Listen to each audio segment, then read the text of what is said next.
안녕하세요. 그것이 알고 싶다. 오늘은 바른 기도란 무엇인가? 라는 제목으로 이야기를 나눠보겠습니다.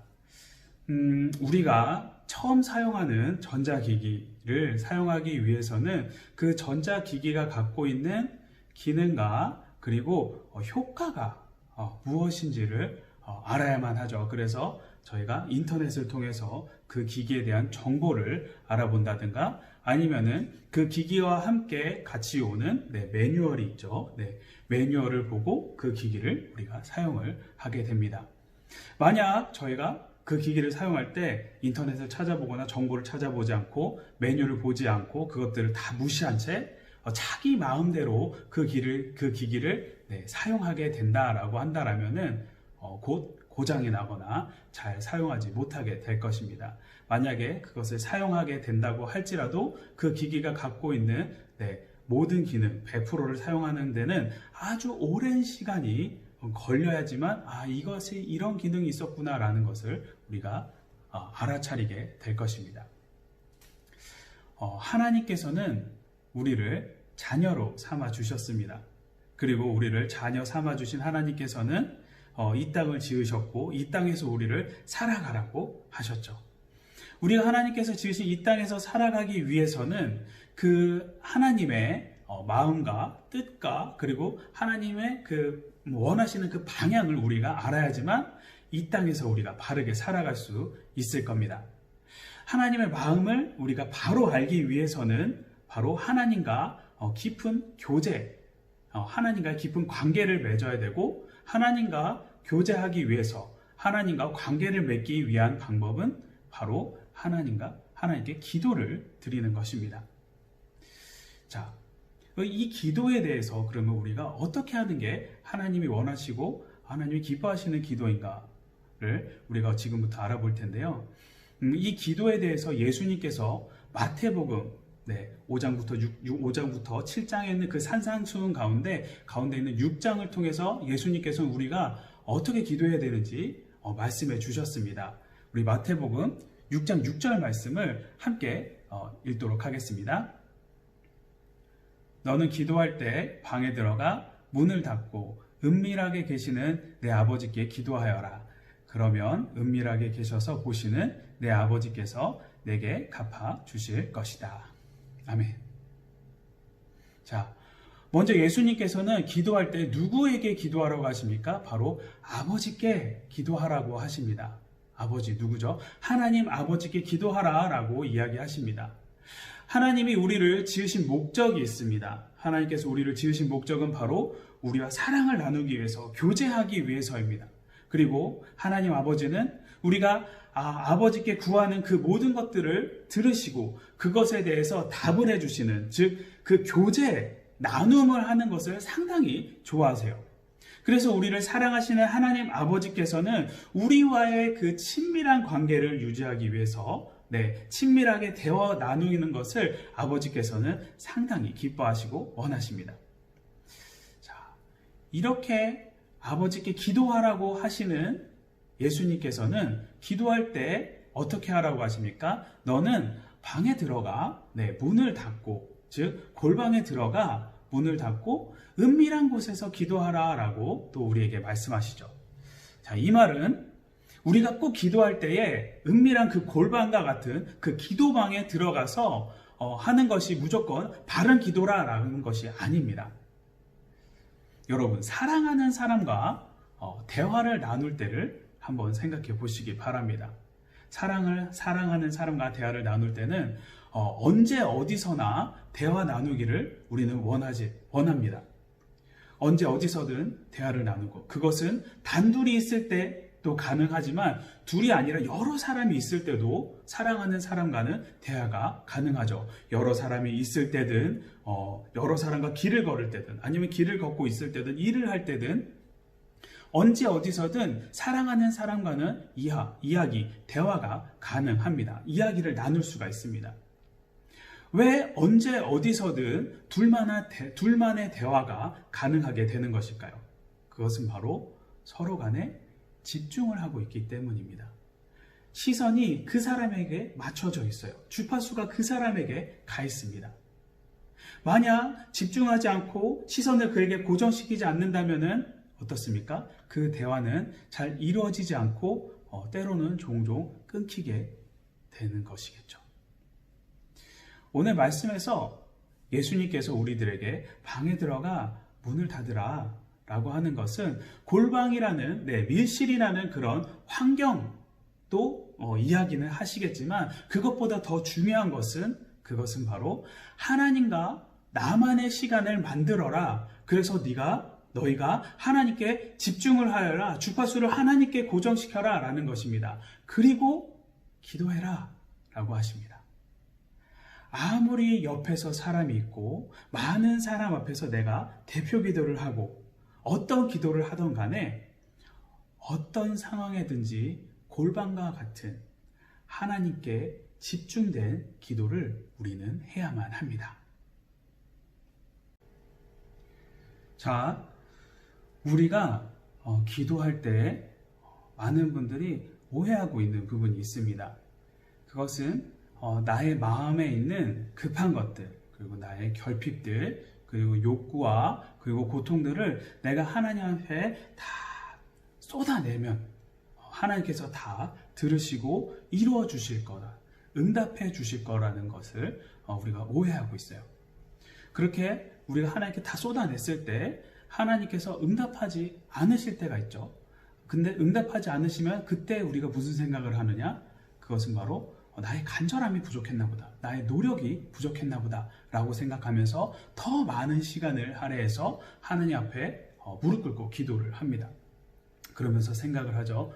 이제 이렇게 했으니까 하나님께서 곧 응답해 주실 것이다 라고 생각을 합니다. 하지만 그렇게 다시 우리가 간절히 기도했는데도 하나님께서 응답하시지 않으시면 그거에서 상처를 받고 크게 좌절하기도 하고 하나님을 원망합니다. 그리고는 하나님과 멀어지는 관계가 될 수도 있는 거죠. 기도에 응답이 없다고 해서 여러분 기도 자체가 잘못된 것은 아니죠. 그럼 무엇이 잘못되었는가? 그것은 기도 전에 기도에 대해서 우리가 잘못 이해하고 있는 부분이 있었기 때문입니다.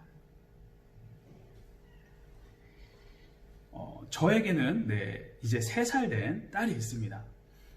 저는 지금도 아직도 기억하는 것이 저희 딸이 처음으로 저를 보고 아빠라고 했을 때 지금도 그 기억이 여전히 제 마음 가운데 있습니다. 아주 정확한 발음은 아니었지만 아빠라고 했을 때 그 기쁨은 정말로 말로 형용할 수 없는, 이루 말할 수가 없죠.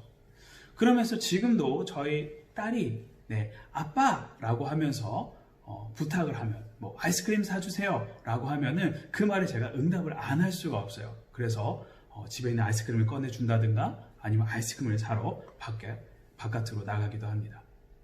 하지만 때로는 저의 응답이 딸아이가 원하지 않는 응답일 수도 있어요. 응답일 때도 있습니다.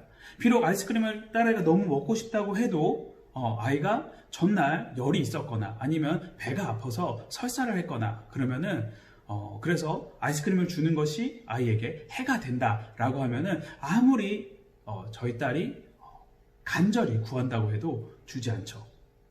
그게 바로 딸을 사랑하는 아버지의 바른 모습이기 때문입니다. 하나님께서는 우리가 비록 악한 자라고 해도 좋은 것을 주신다고 하셨습니다. 더 좋은 것을 예비하시고 계획하시고 주시는 분이 바로 하나님 아버지세요. 우리는 하나님께 달라고 할 때 눈에 보이는 것들 그리고 또는 내가 손에 꼭 쥘 수 있을 것만한 것들 안에서 하나님께 구합니다. 하지만 하나님께서는 눈에 보이는 그것보다 도저히 우리가 상상할 수 없는 것들, 손에 들어올 수도 없을 것만 같은 것들을 하나님께서는, 즉 더 좋은 것들을 하나님께서는 계획하고 계신 분이십니다. 눈에 보이지 않는 그 어마어마한 것들을 하나님께서는 준비해 놓으시는 분이세요. 그리고 모든 것을 아시는 하나님께서는 하나님이 보시기에 하나님의 자녀된 우리들에게 해가 된다라고 생각하시면은 우리가 아무리 간절히 기도를 한다고 해도 응답하지 않으시고 그거 외에 다른 것을, 더 좋은 것을 우리에게 허락하시는 분이 바로 하나님이십니다. 우리는 이러한 하나님을 아바, 아버지, 아빠라고 부를 수 있는 그 특권을 우리는 놓쳐서는 안 됩니다. 그리고 우리가 아버지가 누구인지 정확하게만 알아야만 합니다. 정확하게 알면은 하나님께서 비록 지금 응답하시지 않는다고 해서 그것에 대해서 낙심하거나 그것에 대해서 하나님에 대해서 원망하거나 하지 않기 때문입니다. 우리가 하나님께 기도하는 이유는 하나님이 우리 아버지이시기 때문에 기도하는 것입니다.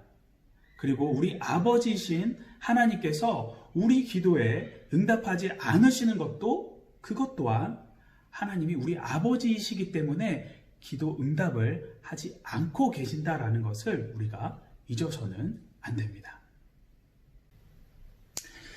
하나님은 하나님 이름에 부족함이 없는 자로 성장시키기 위해서 우리들의 기도에 응답을 해주십니다.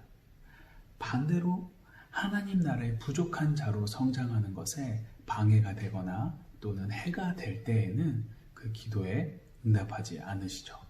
그리고 이 과정 가운데 하나님과 우리 둘 사이의 관계의 중간 역할을 해주시는 분이 바로 성령님이십니다.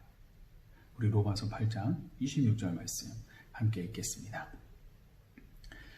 성령께서도 우리의 연약함을 도와주십니다. 우리는 마땅히 무엇을 기도해야 할지 알지 못하지만 오직 성령께서 친히 말로 할 수 없는 탄식으로 우리를 위해 간구하십니다. 아멘. 우리는 기도를 하나님께 드릴 때에 많은 분들이 자신의 부족하고 그리고 자신의 목마름이 무엇인지 안 상태에서 기도를 합니다. 하지만 정작 중요한 내 안에 문제가 무엇인지는 모르는 상태에서 우리가 기도를 드릴 때가 많이 있습니다. 그리고 자신의 문제가 알지 못한 채 그래서 잘못된 진단을 한 상태에서 기도를 하게 되면은 하나님께 기도할 때 하나님 이 일만 잘 풀리게 해주세요. 또는 하나님 이것만 통과시켜 주세요. 라고 그렇게만 기도를 하게 되죠. 이처럼 잘못된 진단 가운데 내가 정말 무엇을 기도해야 하는지 알지 못하는 그 우리들의 기도를 성령님께서는 말할 수 없는 탄식으로 우리를 도와주십니다. 자, 그러면 성령님께서 어떻게 도와주시는가? 성령님께서 우리와 하나님 사이에 중재자 역할을 하십니다. 우리들의 잘못된 기도를 성령님께서 다 들으시고 하나님께 전달을 하십니다. 하나님께 전달하실 때 비록 지금은 이들의 기도가 자신들의 욕심에 가득 찬 기도이지만 앞으로 하나님 말씀으로 이들이 가득 차게 될 것입니다. 하나님의 마음을 품게 될 것입니다. 그래서 이들의 기도가 하나님의 뜻을 구하는 기도가 될 것입니다. 라고 중간에서 성령님께서 중재자 역할로 하여서 하나님께 전하게 되는 것이죠. 그리고 자신의 것으로 가득 차 있는 잘못된 기도를 하는 우리에게 오셔서 하나님의 자녀가 해야 되는 바른 기도의 방향을 성령님께서 티칭을 해주세요. 하나님 말씀 안에서 기도해야 한다.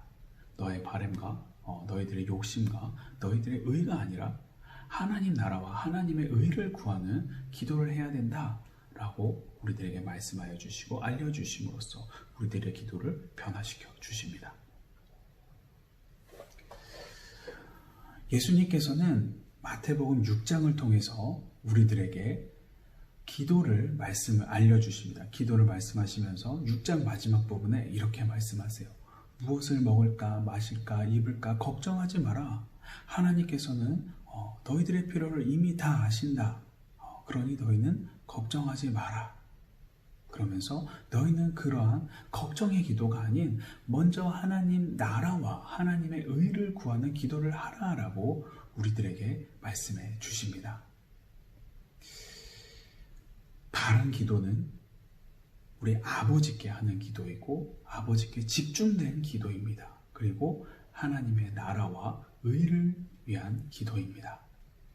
우리들의 필요를 다 아시는 하나님 아버지께 기도로 대화할 때에는 어떠한 걱정도 하지 마시고 주님의 나라와 의를 구하시기 바랍니다.